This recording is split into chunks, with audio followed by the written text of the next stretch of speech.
জিম্বাবুয়ের বিপক্ষে দ্বিতীয় টেস্টে বাঁহাতি স্পিনার তানভীর ইসলামকে ডাকা হয়েছে। তানভীর নিজেই অবাক হয়েছেন, তার কারণ হলো মাত্র 4টা টি-20 খেলেছেন তানভীর।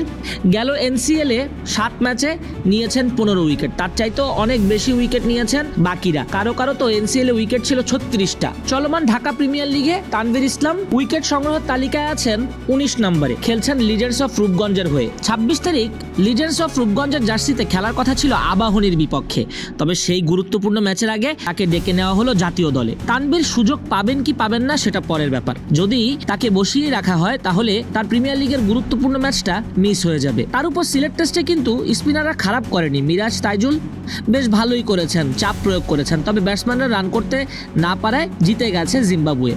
দোষ কিন্তু ব্যাটসম্যানদেরই। তানভীর ইসলামকে নিয়ে বসিয়ে রাখার মানেই ছিল না। এখন তানভীর ইসলাম সুযোগ পেয়েছেন, তাকে যদি বসিয়ে রাখে তখন কি হবে? লিজেন্ডস অফ রূপগঞ্জের লাভের চেয়ে ক্ষতিটাই হয়ে গেল বেশি। তবে তানভীর যদি সুযোগ পান তাহলে নিঃসন্দেহে তার জন্য একটা বড় ব্যাপার। মিরপুরে সময় পাচ্ছেন, যতটুকু অনুশীলন করে নিলেন।